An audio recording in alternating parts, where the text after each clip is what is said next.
Not directed to him, though. This is Gordon Darcy. Again, stays on his feet. Forwards driving him towards the line. O'Gara taken on by O'Brien. Actually doing their best to slow it down as quickly as they can. It's all very tight as Carney feeds Earls, and in the end it was just a little bit too tight. Great chance there. Sean O'Brien put it through the hands. Ireland had numbers outside. I think the Italian defence compressed to tackle him, but he didn't see it.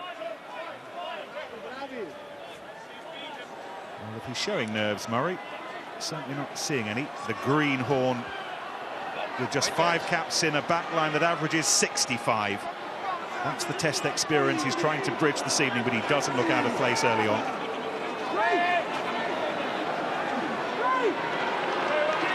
Sement Sato has the ball.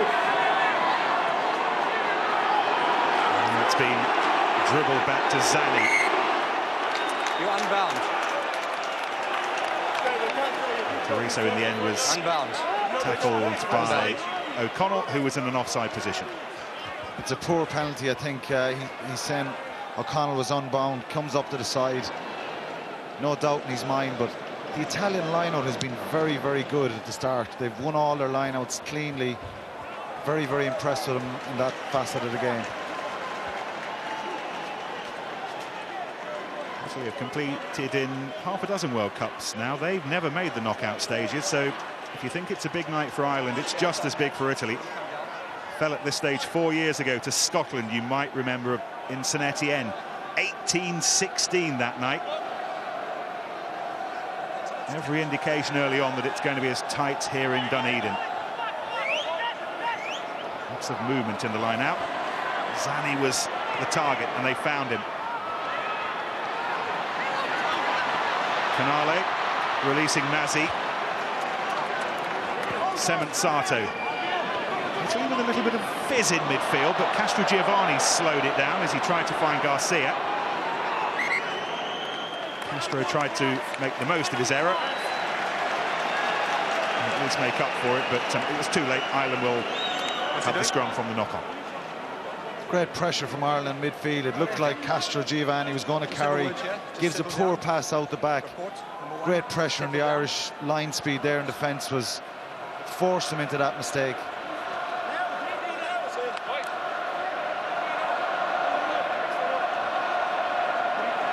You can feel the tension here, Nick. It's just unbelievable. The atmosphere, the tension coming from the crowd and the pitch is just amazing.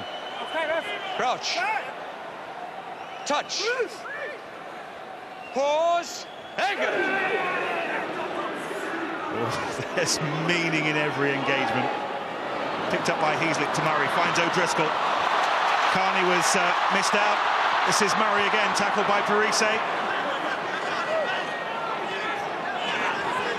Bow to Ferris. He's driven back by Heldon Hayes.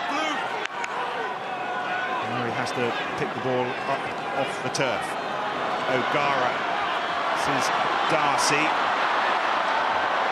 Difficult to stop. O'Gara again. Once again, Ireland trying to find some light in an area where they wouldn't normally be that much. Tight to the touchline. O'Brien bursting through the tackle of Sement Sato, but then losing the ball, and Tackle and no ruck. Italy and Ireland for a second engaging in a game of football. Tackle and no ruck. Another big carry from O'Brien, but the Italian defence, it's quite solid. They're not coming out of their line. They seem to have their defence across in a straight line across the pitch, but O'Brien, a couple of big carries. He's just so hard to tackle. He runs out over Sement Sato. Great little wraparound here from Brian O'Driscoll, Conor Murray. Good covering from Parise, and that's the strength Conor Murray brings. He's such a strong, powerful guy. We see O'Brien here. I think Sement Sato is fortunate enough there. He stands up in the tackle. Pretty lucky there. O'Brien's from farming stock, I think, isn't he? He likes to say that he's farming fit, a bit like Phil Vickery. He certainly has farmer strength. He's just unbelievably strong, and he's a fantastic player. He's just had an unbelievable 12 months. The European Player Touch. of the Year, a perennial breaker of gain lines. Handy position this for Ireland. Heaslip to Murray. Oh, it was shut out in front of O'Driscoll. It's not done much wrong so far this evening, but that was just a little snatched at and asking too much of even the great O'Driscoll. Yeah, it was a bad pass from Conor Murray, way too far out in front. But to see the pressure coming in the scrum. Perugini there again, getting the angle up for Italy, making it hard on the Irish scrum half. Big pressure scrum time again. Bergamasco was breathing right down young Conor Murray's throat as well to make the pass even more tough. Just an interesting point. I'm not sure Perugini's scrummaging legally there on the Ireland ball. His hips seem to come out every time. He's kind of running around in and Mike Ross, so it's something that Jonathan Kaplan will have to watch. Pull. No, it's fine. It's fine. He's not comfortable. He's a tough old warrior though, Perugini. Very resilient, tough, very strong, abrasive player. His 83rd cap. Rough introduction to Test rugby against Ireland, actually, 11 years ago. Heavy defeat at Lansdowne Road. He didn't take long to recover from that and has been terrorising most front rows ever since. The Italian #1, closest to us. He's being given a tough ride there, though, by Mike Ross. Letting him get the ball away with some relief through the skipper, Parise.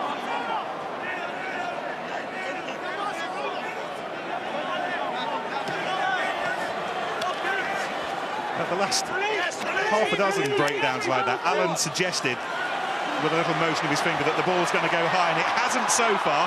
Maybe it should have done, because Ireland have won it back. And this is O'Brien, gets the ball away to Bow, but the whistle has gone.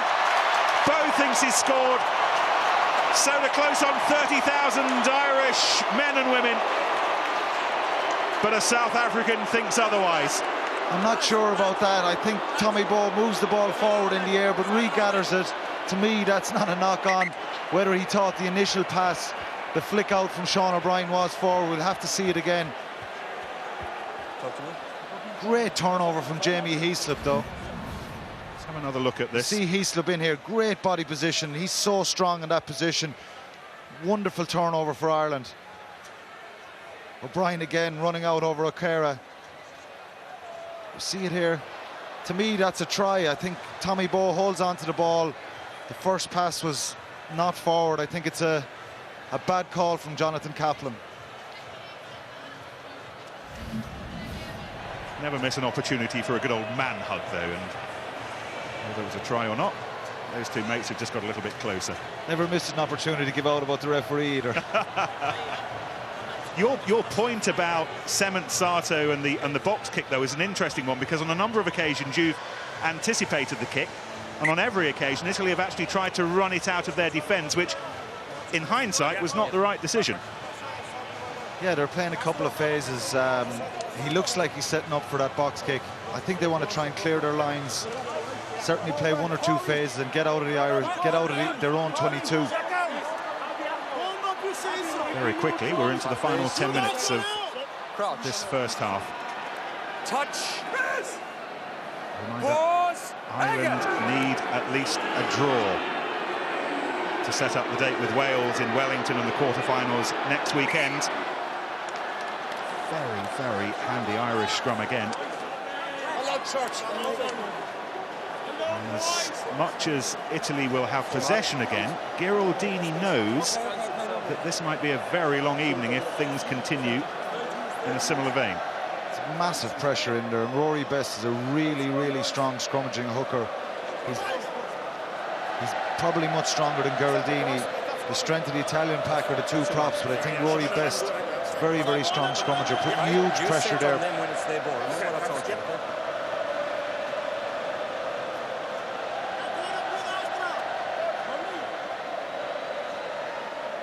Ireland pitching to do something no Irish side has ever done on a World Cup, and win the pool. What momentum that would give them going into the last 8. And they'll need it. Wales were outstanding earlier. Free kick to Ireland, all as a result of the pressure that's been coming through the scrum. Murray doesn't hang around. This is Darcy, held up by Cement Sato. O'Brien was there quickly to add his weight. Murray, oh, he needed to work hard, and Zani has it. That's a bad turnover from Ireland. Let it come down.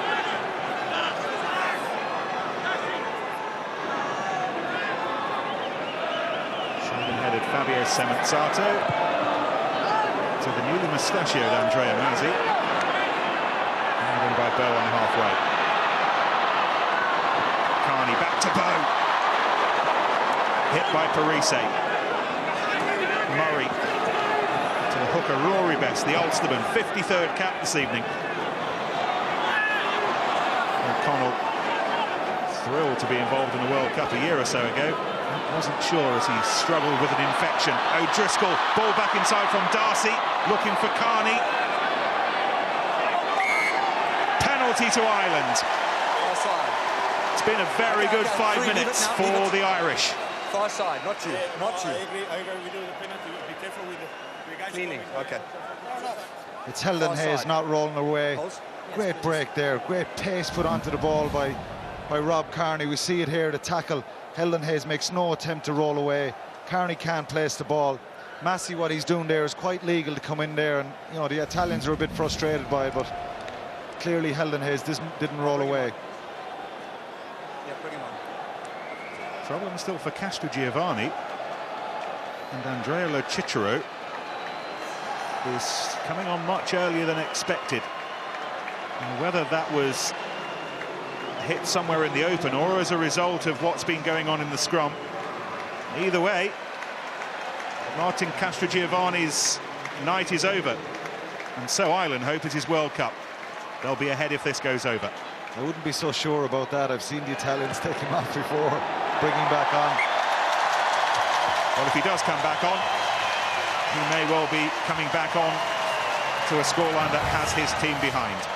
Third penalty from Ronan O'Gara, bearing down on half-time. Ireland 9, Italy 6. So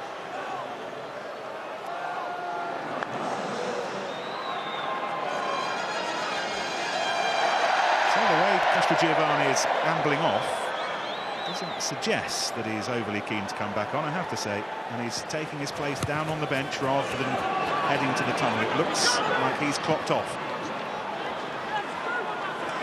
O'Brien is still very much on the work floor. He gathered the restart, but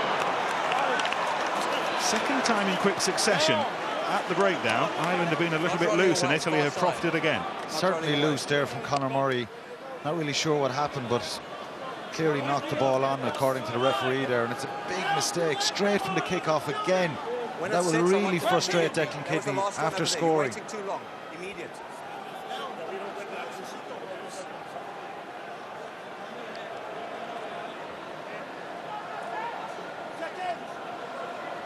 Italy with the bulk of possession. Touch. Ireland with the bulk of points. At the back. Italian free kick. Come again. Parise says we'll put down another scrum. Yeah, and they'll look for a penalty off this. I'm sure Parise will try and get the Italian scrum going forward there and try and get 3 points. Outside you, eh? Crouch. Touch. Pause. Again. Good shove from Ireland. Great shove. That's a great scrum from Ireland. You can see the excitement on O'Connell's face there. Magnificent scrum. One bond. It's a welcome to this match for Andrea Lo Cicero. I'm not sure about what the referee is saying there about his bind, but it was massive pressure there from Mike Ross. To make the point that as much as Lo Cicero has come on to replace Castrogiovanni, he's gone to the loose head side, and Perugini, who can play both sides, has very quickly though got to readjust to a very different style of play on the tight head side, Alan. Yeah, Perugini is he's been there before, but it certainly upsets the balance a little bit for them. Ireland certainly made the most of whatever imbalance there was in that Italian scrum.